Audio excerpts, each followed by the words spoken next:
ચાલો વિદ્યાર્થી મિત્રો, ધોરણ 10 ગણિત પ્રકરણ 10 વર્તુળ લેક્ચર 3 માં તમારું સ્વાગત છે. મિત્રો, આપણે છેલ્લા લેક્ચર એટલે કે લેક્ચર 2 માં બધા સિદ્ધાંતો આપણે જોયા હતા.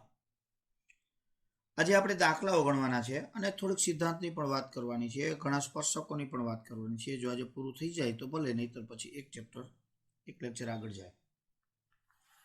તો પહેલા આપણે સ્વાધ્યાય, આપણે જે ટેક્સ્ટબુકના દાખલા છે એને પૂર્ણ કરી દઈએ, બરાબર, જેની બાબત સાથે સંકળાયેલી બાબતોને બધું. તો બિંદુ ક્યુ માંથી જો એક તમને મેં સ્વાધ્યાય 10.2 નો દાખલો પહેલો લીધો. બિંદુ ક્યુ માંથી દોરેલા વર્તુળના સ્પર્શકની લંબાઈ 24 છે. એટલે એનો અર્થ થયો કે આ બિંદુ ક્યુ છે, એમાંથી એક દોરેલો સ્પર્શક છે, એની લંબાઈ 24 સેમી છે અને વર્તુળના કેન્દ્રથી તેનું અંતર 25 છે. તો વર્તુળની ત્રિજ્યા શોધવાની છે. એટલે અહીંયા બિંદુ ક્યુ માંથી દોરેલ વર્તુળનો સ્પર્શક છે.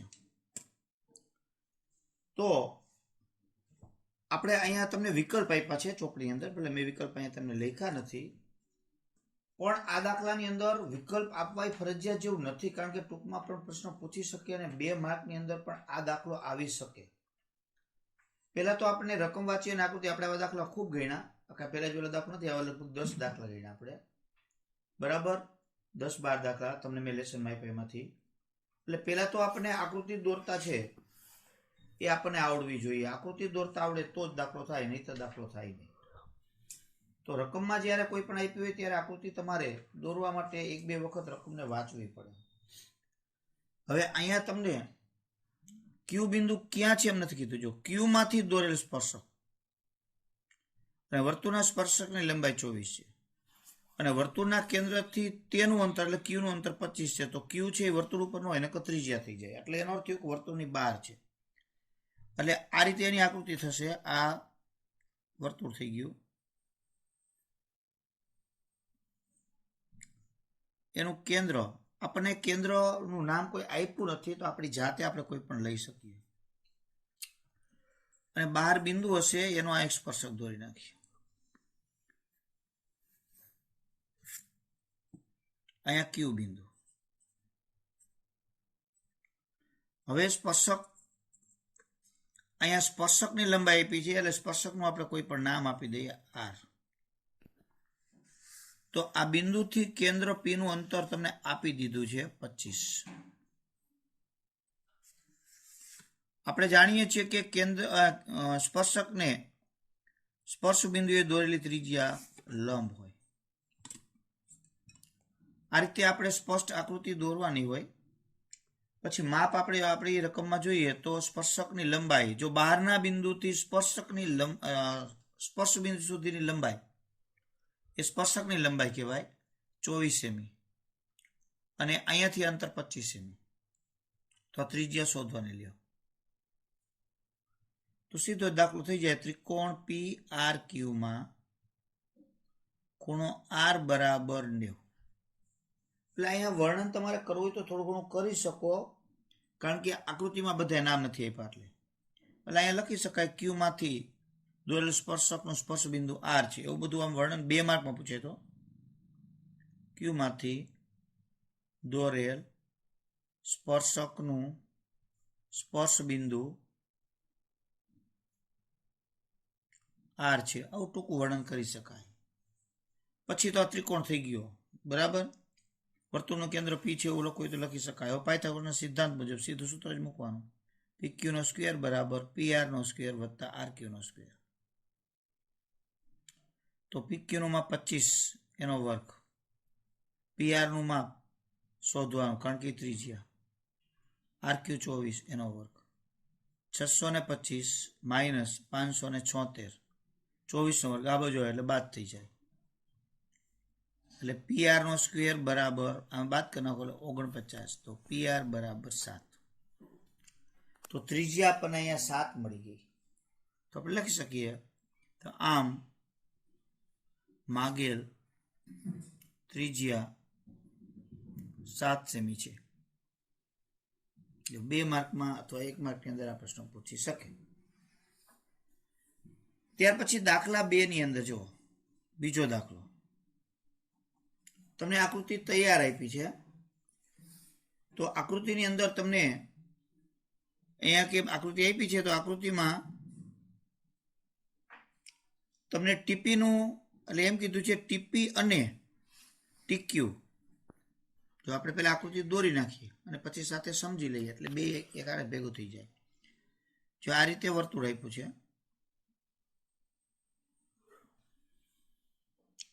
હવે એમાં બે સ્પર્શકો આપ્યા છે આ રીતે. એટલે આ ટી આપ્યું છે, આ પી આપ્યું છે, આ ક્યુ આપ્યું છે અને અહીંયા ઓ. આ રીતે અહીંયા બે ત્રિજ્યાઓ તમને છે જોઈન્ટ આપી છે. આ ખૂણાનું માપ પણ તમને આપી દીધું છે 110. હવે રકમ આપણે શું કહીએ છીએ એ જુઓ મિત્રો, બહુ સરળ પ્રશ્નો અને 1 માર્કની અંદર આના અનુસંધાને કોઈ પણ વસ્તુ પૂછવાની પૂરી શક્યતા. એટલે આકૃતિમાં જો ટીપી અને ટીક્યુ, ટીપી એટલે કોણ અહીંયા જો એટલે સ્પર્શકની લંબાઈ, અને ટીક્યુ આપણે આગળ કાલે પ્રમેય જોયું હતું કે બહારના બિંદુમાંથી સ્પર્શક દોરીએ તો સ્પર્શકની લંબાઈઓ સમાન જ થાય. બરાબર. ટીપી અને ટીક્યુ એ ઓ કેન્દ્રિત વર્તુળના સ્પર્શકો છે. એટલે કે જે આપણે આકૃતિમાં બતાવ્યા છે અહીંયા બંને એ ઓ કેન્દ્રવાળા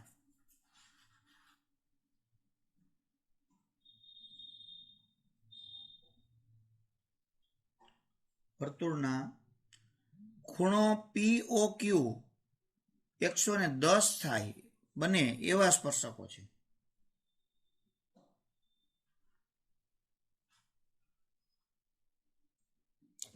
આપણે જાણીએ છીએ કે અહીંયા આ બંને વચ્ચેનો ખૂણો અહીંયા તમને કીધું જો POQ વચ્ચે 110 થાય એવા બે સ્પર્શક લીધા છે. માનો કે ટી બિંદુ આટલે હોત તો સ્પર્શક આમ પોળા થઈ ગયો તો આ ખૂણાનું માપ છે બદલાઈ જાય. ટી આટલે લઈ લીધો હોત તો પણ ખૂણાનું માપ બદલાત.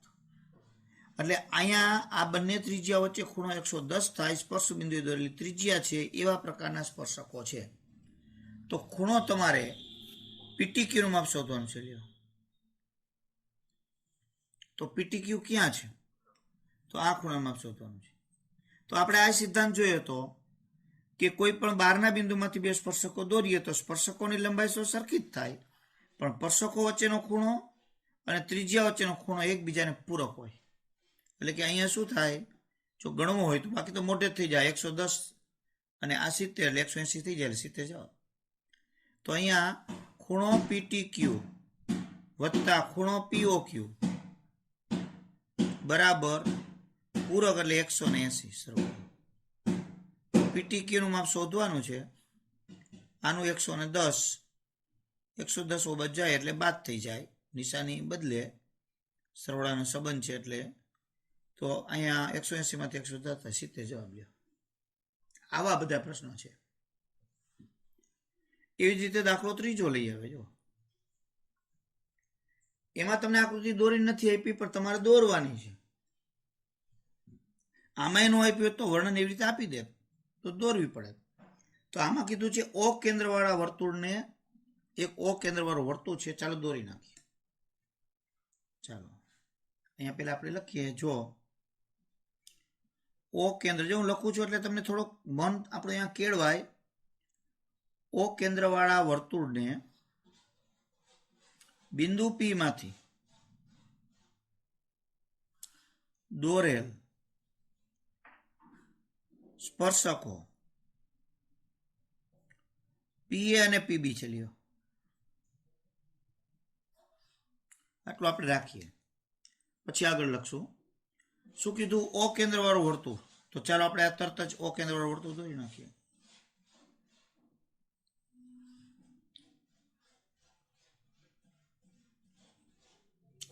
પછી શું કીધું? P માંથી દોરેલા સ્પર્શકો, લેન થયું P બિંદુ 12 છે તો એમાંથી બે સ્પર્શકો દોરેલા છે.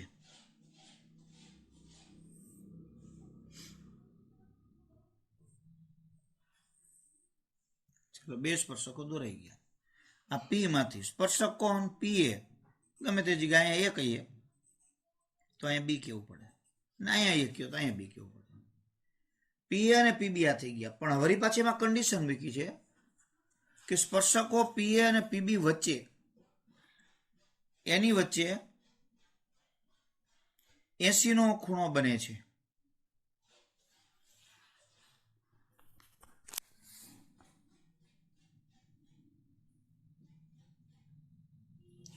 તો પીએ અને પીબી વચ્ચે 80 નો ખૂણો એટલે આ ખૂણો 80 નો. આપણે માપવા નથી જવાનું, કારણ કે આપણે આ સૈદ્ધાંતિક બાબતો છે. રચાતો હોય આ રીતે 80 નો ખૂણો રચાતો હોય તો તમારે POA નું માપ શોધવાનું છે.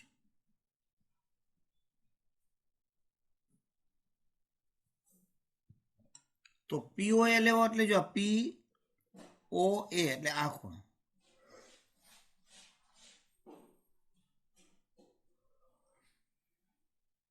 આ ખૂણો જો કાટખૂણો ન થાય, જોજો આ કાટખૂણો થાય. હવે અહીંયા તમે બે રીતે દાખલો ગણી શકો. આ 80 છે તો એના અડધા કરીને 40 કરી નાખો, પછી ત્રિકોણના ત્રણેય ખૂણા સરળો 180 તોય થાય. નકર આ 80 છે પછી અહીંયા AOB લઈ લ્યો તો એ પૂરક થાય, અને પછી એનો અડધો કરી નાખો તો પણ થાય. તો ચાલો આપણે લઈએ અને દોરી નાખીએ. તો પેલા AOB શોધી લઈએ. અહીં ખૂણો APB બરાબર 80 આપેલ છે, તેમજ ખૂણો APB વત્તા ખૂણો AOB બરાબર 180, કારણ કે પૂરક. તો હવે APB નું માપ 80, તો આપણને ખૂણો AOB આરામથી મળી જાય. મિત્રો 80 ઓબજન બાદ થઈ જશે એટલે આપણે ડાયરેક્ટ લખી શકીએ. જેમ દાખલાની લેન્થ મોટી હોય એમ સ્ટેપ છે થોડા કાપતા જવાના. 180 માંથી 80 જાય એટલે 100. એટલે AOB નું માપ આપણને મળી ગયું. પછી અહીંયા લખી શકીએ ખૂણા AOB નો દ્વિભાજક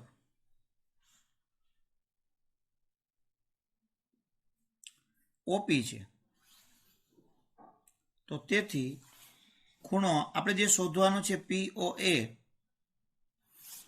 જો આનો દ્વિભાજક હોય તો આખાનો અડધો થાય, એટલે ખૂણો AOB નો અડધો 100/2 એટલે 50 જવાબ લ્યો. એટલે આ રીતે આપણને આ બધા વિકલ્પવાળા પ્રશ્નો હતા, પણ વિકલ્પ ન આપે તો 2 માર્કના પ્રશ્નો થઈ જાય. તો આ રીતે આપણે ગણી શકીએ. એટલે આપણને કોઈને કોઈ આમાં કાંઈક ને કાંઈક બાબત આપી હોય તો આપણે આકૃતિ દોરી અને આ જેટલા સિદ્ધાંતો અંદર આવે છે એ સિદ્ધાંતનો ઉપયોગ કરી અને આપણે દાખલાઓ છે એ ગણી શકીએ. હવે દાખલા નંબર 5 અને 6 તો આપણા કોર્સમાંથી નીકળી ગયા. 4 ને 5 દાખલા નંબર 6 એ સરળ છે.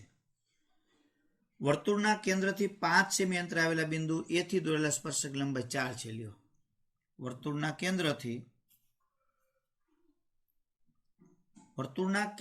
5 સેમી અંતરે એક બિંદુ A લેવાનું છે.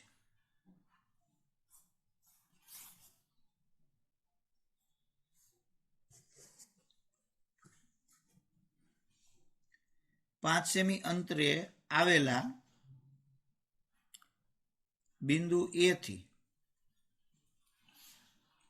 દોરેલ સ્પર્શકની લંબાઈ.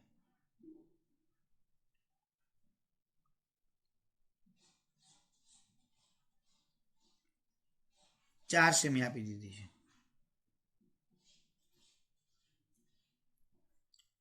તો ત્રિજ્યા શોધો. તો ચાલો આપણે આકૃતિ દોરીએ. વર્તુળના કેન્દ્ર O થી, વર્તુળના કેન્દ્રથી 5 સેમી અંતરે. કેન્દ્ર કોણ છે આપ્યું નથી, તમે લઈ શકો. તો આ વર્તુળ જો તમે સાહેબ આટલી જગ્યા આટલામાં સમજાય એમ દાખલો છે. આ વર્તુળનું કેન્દ્ર કોઈ પણ આપણે લઈ લઈએ O થી 5 સેમીના અંતરે, અહીંયા 5 સેમીના અંતરે કોઈ પણ એક બિંદુ છે, અને આ બિંદુમાંથી તમે સ્પર્શક દોરેલો છે. એક બિંદુ છે, એ બિંદુ આ તમને કહી દીધું છે A બરાબર. એ 5 સેમીના અંતરે આવેલું છે, એટલે આ થઈ ગયું માપ 5. સ્પર્શકની લંબાઈ, તો સ્પર્શ બિંદુ આપણે લઈ લઈએ B, એની લંબાઈ 4 છે. આ શોધો. તો 5 ને 4 હોય તો 3 જ આવે. એ તો આપણે જાણીએ છીએ.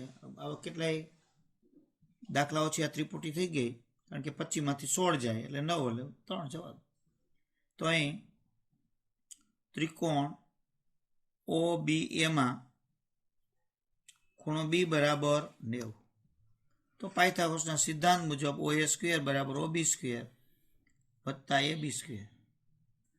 OA નું માપ 5 નો વર્ગ 25, OB શોધવાનું અને આનું માપ 16.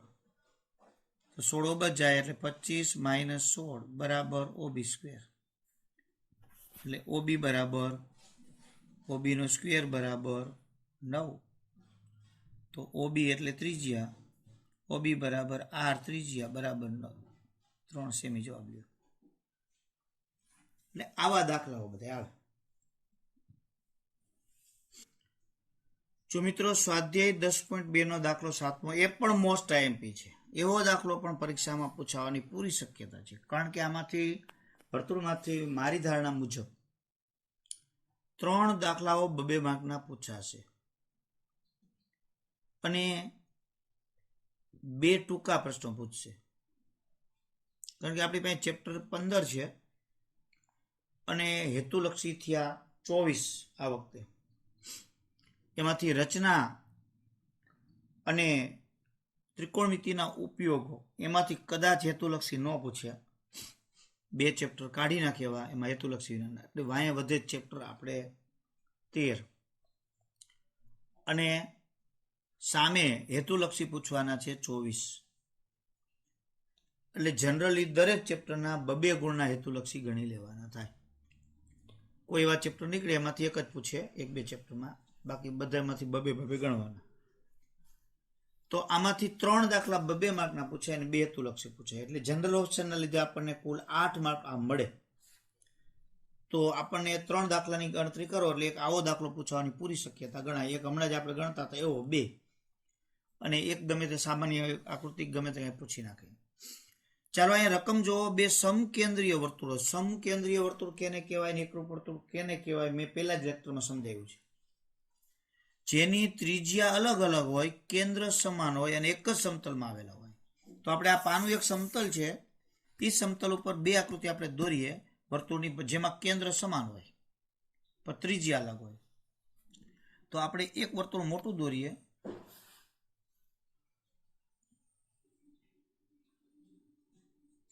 એની અંદર બીજું નાનું વર્તુળ દોરીએ. બેયનું કેન્દ્ર એક જ છે એમ આપણે માની લ્યો. તો એ સમકેન્દ્રીય વર્તુળ છે, અને O કહી દે કેન્દ્ર. તો આપણી કન્ડિશન મુજબ 2 સમકેન્દ્રીય વર્તુળોની ત્રિજ્યા 5 સેમી 3 સેમી બરાબર છે, અલગ અલગ હોય. મોટા વર્તુળની જીવા એવી રીતે દોરવાની છે નાના વર્તુળને સ્પર્શે. તો મોટા વર્તુળની આપણે જીવા દોરીએ એ નાના વર્તુળનો સ્પર્શક બને.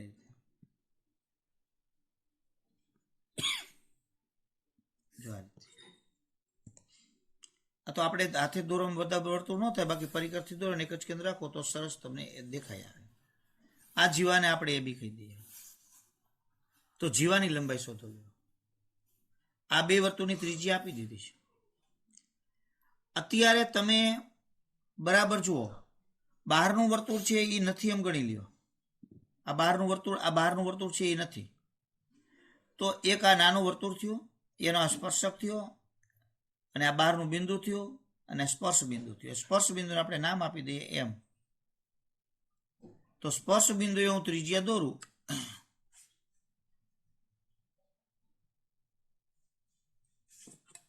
જો સ્પર્શ બિંદુએ દોરેલી ત્રિજ્યા સ્પર્શકને લંબ હોય તો આ ત્રિજ્યા થઈ ગઈ. જો નાના વર્તુળની એ તમને આપી દીધી 3 સેમી.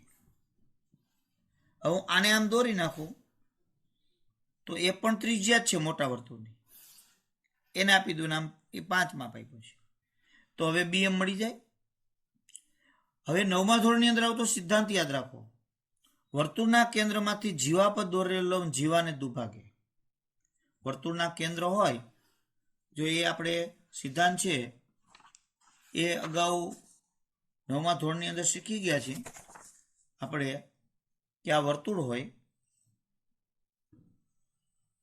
બરાબર, એના કેન્દ્રમાંથી આ વર્તુળને કોઈ જીવા દોરો, વર્તુળના કેન્દ્રમાંથી જીવા પર લંબ દોરો તો જીવાને દુભાગે, એટલે આ 2 માપ સરખા થાય.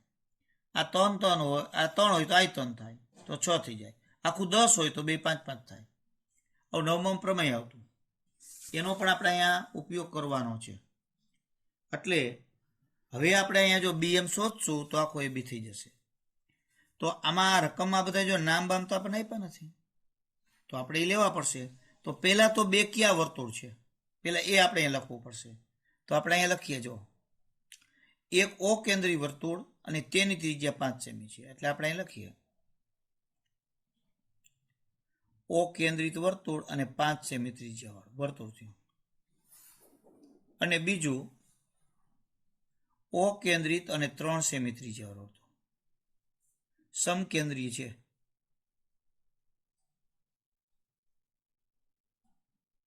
આ બંને વર્તુળ સમકેન્દ્રી છે.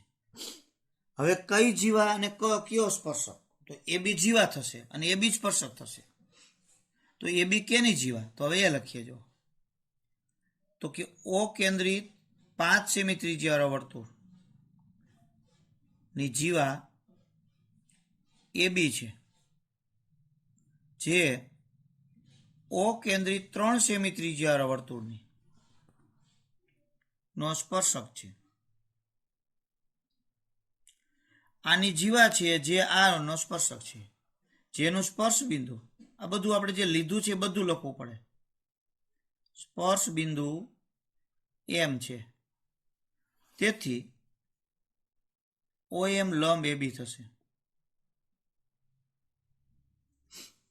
આટલું આ વર્ણન.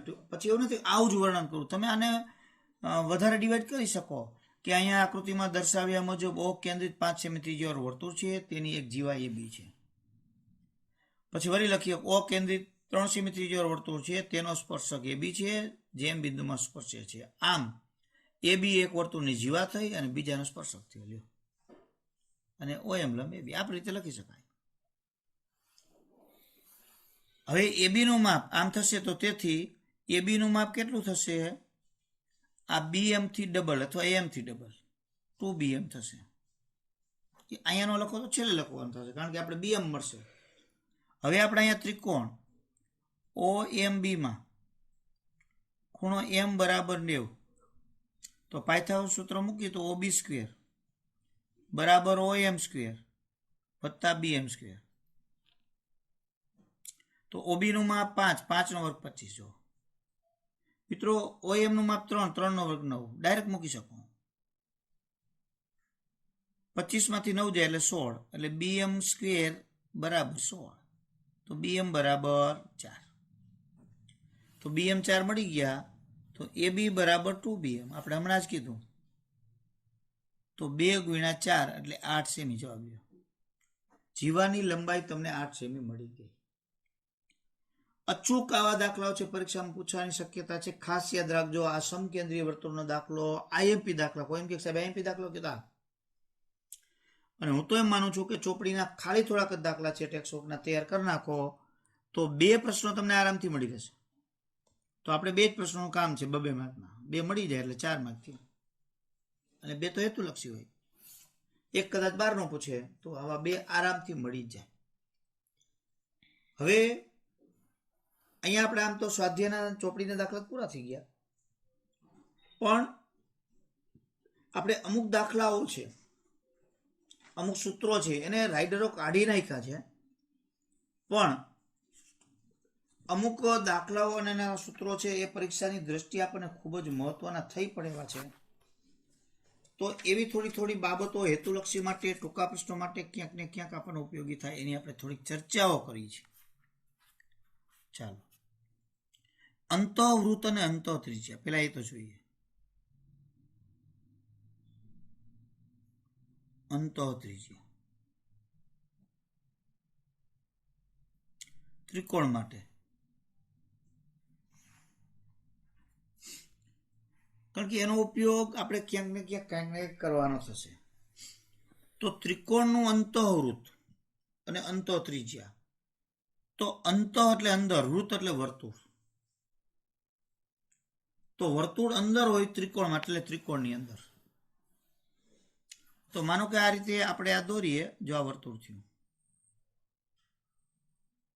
પહેલા આપણે વર્તુળ દોરી નાખીએ, ઊંધું કરીએ ત્રિકોણની જગ્યાએ, અને હવે એવો ત્રિકોણ દોરીએ એની બધી બાજુઓ વર્તુળને સ્પર્શતી હોય.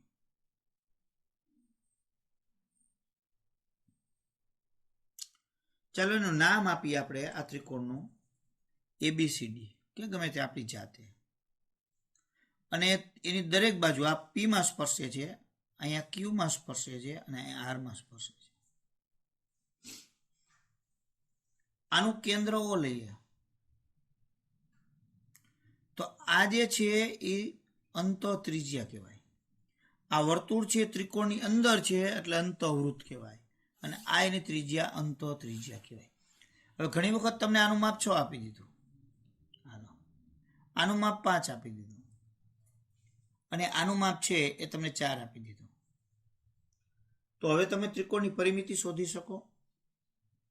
શોધી શકાય. જો આ A છે એ વર્તુળનું બહારનું બિંદુ થયું, તો આ બહારના બિંદુમાંથી બે સ્પર્શક થયા, આ બાકી બધું ભૂલી જાઓ. તો આ બહારના બિંદુમાંથી સ્પર્શક, તો આનું માપ 6 તો આનું 6 થાય. એ જ રીતે ચાલો QC નું માપ કેટલું થશે? તો આ C બારનું બિંદુ થયું, બે સ્પર્શક, તો આ 5. તો અહીંયા PB નું માપ કેટલું થશે? તો અહીંયા 2 સ્પર્શકો થયા એટલે 4. તો આખું માપ 6 ને 5 11 થાય. આનું માપ 6 ને 5 ને 4 9 થાય, અને આનું માપ 10 થાય. આ બધાનો સરવાળો કરી નાખો એટલે તમને એની પરિમિતિ તૈયાર. લ્યો 11 ને 9 20 20 ને 10 30. પરંતુ ખાસ કન્ડિશન તમને આપી હોય, જોજો તમને એમ કીધું છે કે કાટકોણ ત્રિકોણ તમને આપી દીધું છે. તો કાટકોણ ત્રિકોણમાં અંતઃત્રિજ્યા માટે,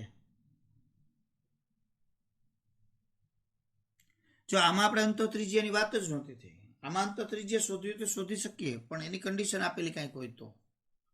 પણ કાટકોણ ત્રિકોણમાં અંતઃત્રિજ્યાની આપણે ખાસ વાત છે. તો ચાલો આ વર્તુળ,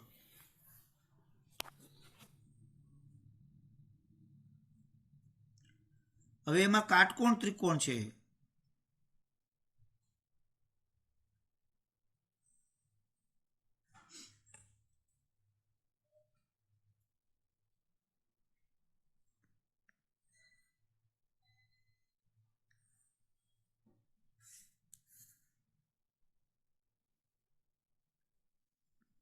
ચાલો આપણે કાટકોણ ત્રિકોણ અહીંયા લીધો,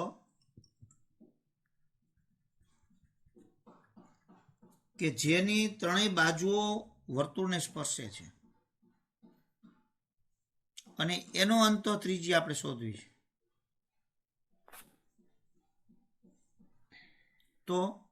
તો ત્રણેય બાજુ આપણને આપી દીધી હોય ને તો મળી જાય.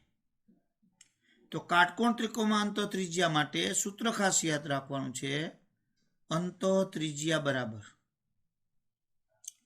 કાટખૂણો બનાવતી બાજુનો સરવાળો.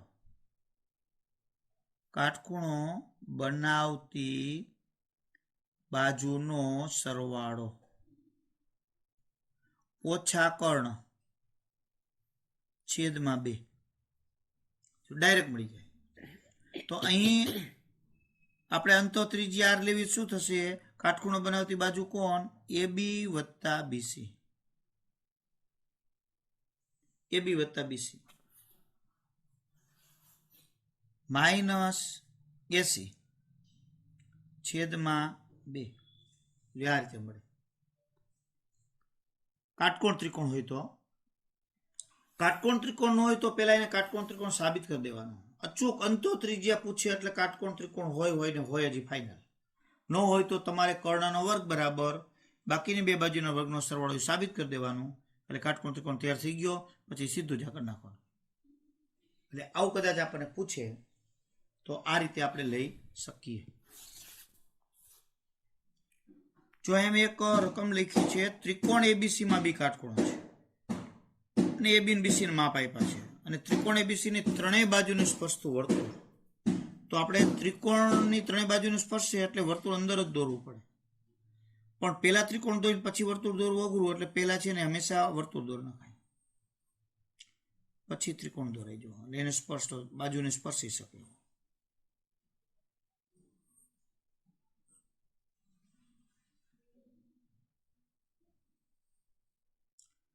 આપણે નામ આપી દઈએ બીસી અને એના માપ આપ્યા છે આપણને. એબી નું માપ 24, બીસી નું માપ 7, બી કાટખૂણો આપ્યો છે.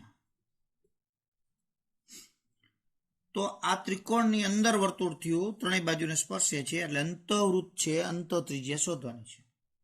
તો અંત ત્રિજ્યામાં ખબર છે કાટખૂણો બનાવતી બાજુનો સરવાળો ઓછા કર્ણ.